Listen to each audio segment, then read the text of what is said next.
Si vous faites un travail qui vous plaît, vous n'aurez pas à travailler une seule journée de votre vie. C'est une réalité, c'est pas moi qui l'ai inventé, c'est une citation. Et donc c'est de ça dont j'aimerais vous parler ce soir. Alors bienvenue à tous sur ce nouveau direct. Nous allons parler ce soir de ces aptitudes qu'on appelle des talents, en quelque sorte. Alors, vous avez dû voir le titre, j'ai parlé du mois de mai, j'ai dit en mai, fais ce qu'il te plaît. C'est tout simple, c'est que j'anticipe votre sortie.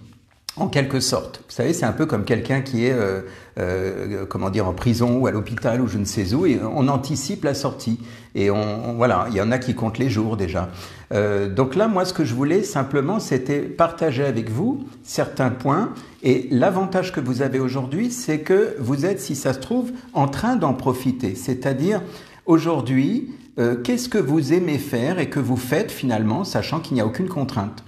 Il y a peut-être parmi vous des gens qui faisaient un travail contraignant et aujourd'hui, bien, quelque part, ils relâchent la pression parce que ce travail, c'était plus alimentaire qu'autre chose.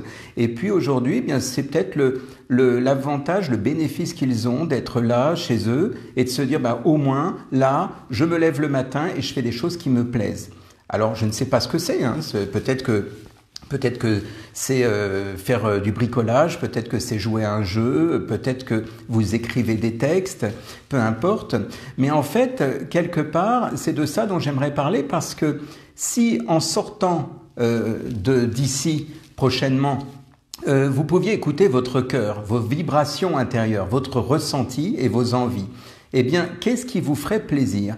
Imaginez que l'argent ne soit plus un problème, que ça y est, tout ça s'est mis à plat. Il n'est plus question de dire il faut y aller pour gagner sa vie, il faut que je me lève, il faut que je travaille même si le travail ne me plaît pas. Imaginez un instant que vous soyez libre de choisir quelque chose qui vous plaît vraiment. Mais vraiment, j'allais dire du fond du cœur. Vous voyez ? Parce que le fait d'aller travailler... D'ailleurs, travail, ça vient de tripalium, qui veut dire finalement instrument de torture à la base. Pour ceux qui savent déjà, je ne sais pas, mais en tout cas, voilà. L'idée d'aller travailler pour dire, bah oui, mais il faut bien se lever, il faut bien gagner sa vie. Eh bien, imaginez que tout ça se soit complètement balayé. C'est fini. Vous sortez le jour J et vous faites ce qui vous plaît, du moment que c'est quelque chose qui vous anime, qui vous stimule intérieurement. Eh bien, ça serait intéressant de voir justement qu'est-ce qui pourrait vous plaire, qu'est-ce qui pourrait vous stimuler. Parce que il est temps d'y penser maintenant, parce que ce n'est pas la veille, au moment où vous allez sortir, en disant bon ben voilà, ben comme la veille, comme avant, je retourne dans mon rituel, métro, boulot, dodo. Je pense que aujourd'hui, vous êtes certainement en train de réfléchir à autre chose.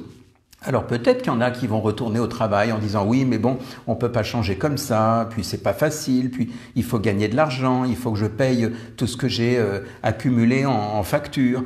D'accord, mais en attendant c'est juste une ouverture, une pensée comme ça qui peut vous venir à l'esprit, c'est qu'est-ce que je pourrais faire et pourquoi ne pas utiliser l'un de mes talents.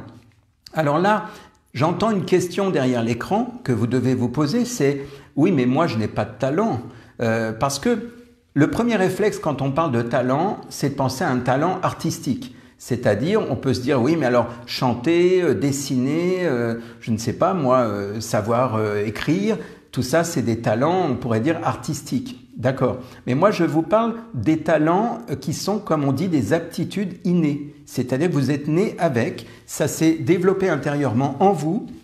Et ces talents, eh bien, je vais vous surprendre peut-être, mais nous en avons en moyenne par personne 4 à 5.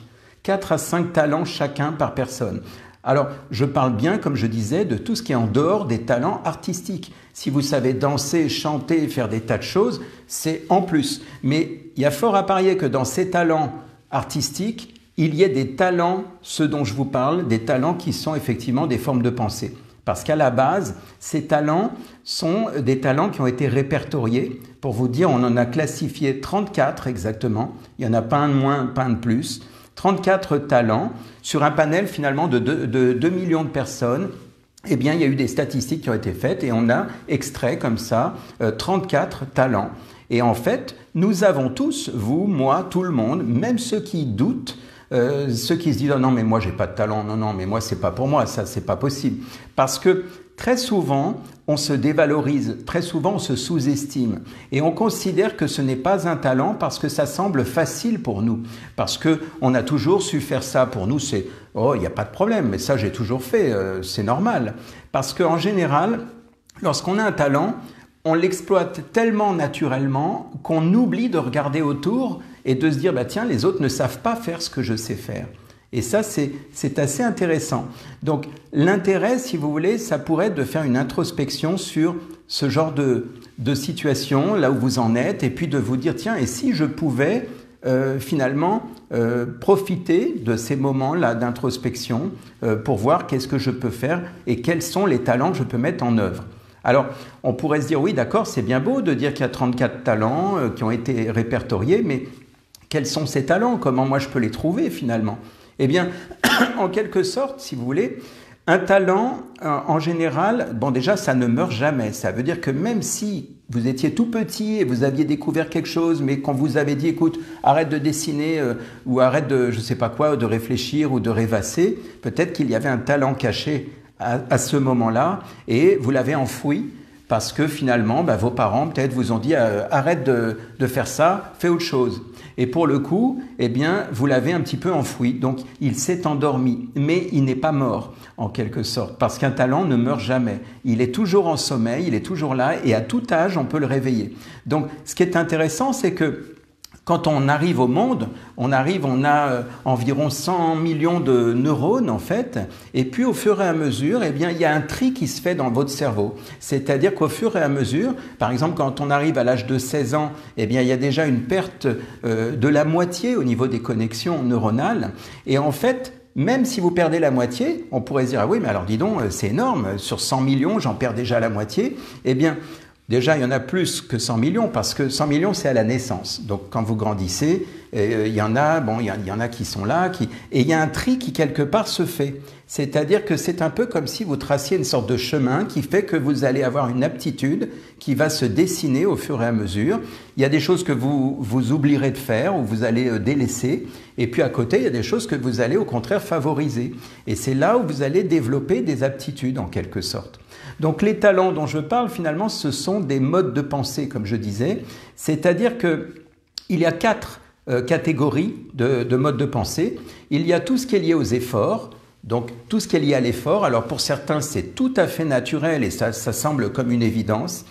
Par exemple, la capacité à s'adapter, à être discipliné, ce genre de choses, c'est comme une évidence pour la personne, alors qu'il y en a pour qui ça ne sera pas du tout le cas. Eh bien, l'air de rien, même si ça paraît banal, eh bien, à l'intérieur de ça, il y a donc des talents. Également, il y a aussi donc des talents au niveau de la réflexion. Par exemple, un informaticien, eh bien, lui, il a besoin de séquencer, de réfléchir, d'analyser.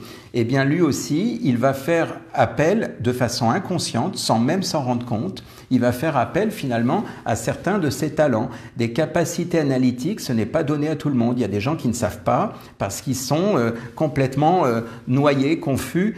Et d'autres vont être très structurés, ils vont être effectivement capables de pouvoir vous faire une analyse, de pouvoir savoir le pourquoi du comment de façon presque instantanée, mais sans avoir forcément étudié quelque chose. Hein. C'est quelque chose qui s'est développé en eux, c'est une aptitude. Et puis donc j'ai dit les efforts, la réflexion, et puis il y aura aussi le talent par rapport au rapport. Le rapport humain, la capacité à créer du lien, des relations, à contacter une personne puis une autre et puis de les mettre en rapport. Vous voyez, toutes ces possibilités sont aussi des talents qui ont été référencés. Et puis il reste les talents liés à l'influence. Alors là, on va trouver toutes les personnes qui sont dans le commandement, dans l'influence, les leaders notamment, les gens qui sont capables d'embarquer avec eux toute une équipe et de dire « allez, on y va, on avance ». Quoi. Donc vous voyez, ces 4 catégories, finalement, recensent en tout et pour tout 34 talents. Et en fait, à l'intérieur de toutes ces possibilités, eh bien, il y a sans doute, et c'est même évident, plusieurs talents que vous pourriez retrouver. Alors, quand je dis qu'il y en a 4 à 5, il faut se dire que le talent, à la base, il est complètement neutre, il n'a pas de valeur. On ne peut pas dire « ah, c'est un talent, c'est positif ou c'est négatif ». À la base, il est neutre. sauf que tout va dépendre dans quoi vous allez l'appliquer, ce talent. Prenons un exemple tout bête. Imaginez que vous avez un talent d'observation, parce que c'en est un. L'observation, vous avez les yeux grands ouverts, vous êtes capable d'avoir une certaine, faculté de bien observer. Par exemple, vous êtes physionomiste, vous êtes curieux, vous avez la capacité de voir tous les détails chez une personne. Donc ça, on peut dire que, a priori, on pourrait se dire, ah ben c'est génial, mais ça peut être positif. Si par exemple, je ne sais pas, on embauche quelqu'un pour qu'il soit videur dans une boîte de nuit, eh bien, on a tout intérêt à prendre une personne qui est capable d'avoir justement cette capacité d'observer les détails, d'avoir la physionomie, de voir tout ce qui se passe. Maintenant, si la même personne, eh bien, on a besoin d'une personne, par exemple, dans, je sais pas moi, dans tout ce qui est lié au secret défense, par exemple, au niveau de l'armée, eh bien, une personne comme ça, on va éviter de la prendre parce que justement, elle va être complètement capable de fouiner, de mettre son nez partout. Et là, le côté curieux, le côté observateur n'est pas forcément favorable par rapport à ça. Donc, vous voyez, quand je disais que c'est neutre, ça veut dire qu'effectivement, après, ça va dépendre du contexte, bien sûr.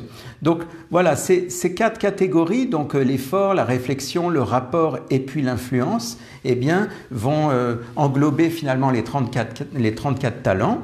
Alors, bien sûr, on pourrait se dire, oui, mais comment je les repère? C'est ce que je vous disais tout à l'heure. Eh bien, on va profiter du fait que vous êtes disponible en ce moment. Vous pourriez peut-être profiter pour vous poser la question et vous dire, oui, finalement, qu'est-ce que j'ai toujours aimé faire? Si j'oublie mon travail, si j'oublie mes études, parce que peut-être que vous avez été dans un métier par rapport à votre niveau d'études, par rapport à vos compétences.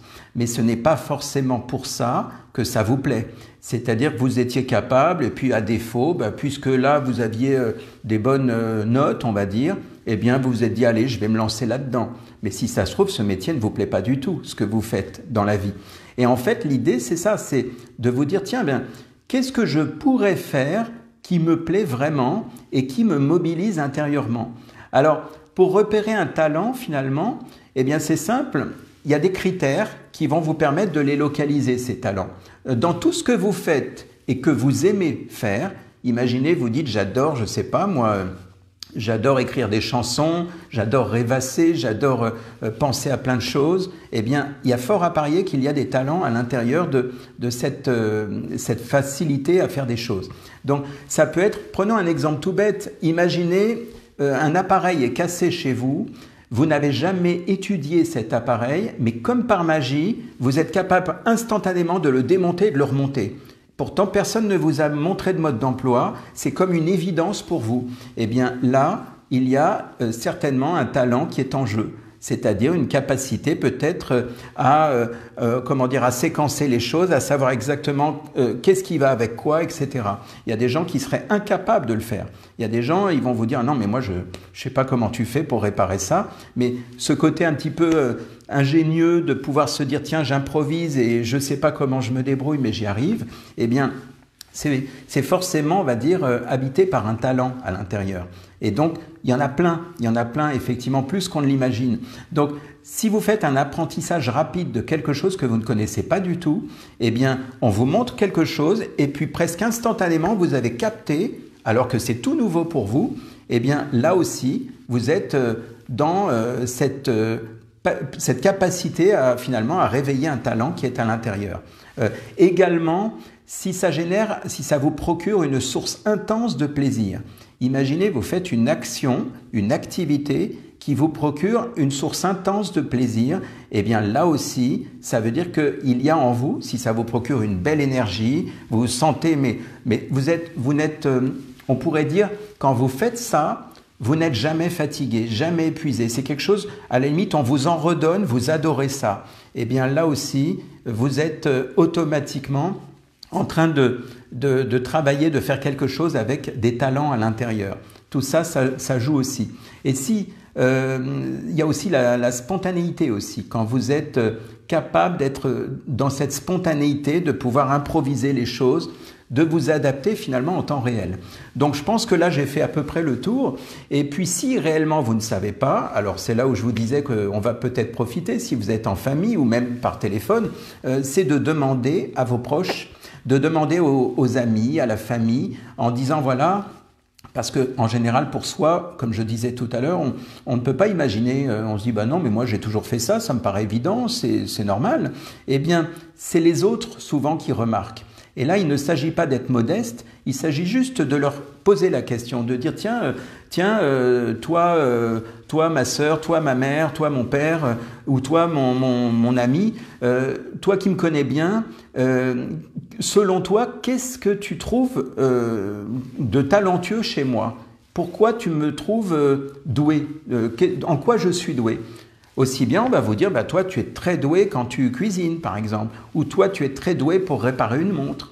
Et en fait, tout ce qu'on va vous dire, eh bien, c'est là où il faut trouver la niche, en quelque sorte, parce que c'est souvent là qu'il y a quelque chose. Si vous êtes dans quelque chose que vous pouvez reproduire à l'infini, vous n'êtes jamais fatigué, vous êtes en permanence dans une source de plaisir, eh bien, il y a fort à parier que tout ça, quelque part, ça veut dire qu'il y a des talents à l'intérieur. Donc, de ça, si vous voulez, vous allez peut-être vous dire, bah, finalement, moi, c'est ça qui me plaît, c'est ça qui me motive.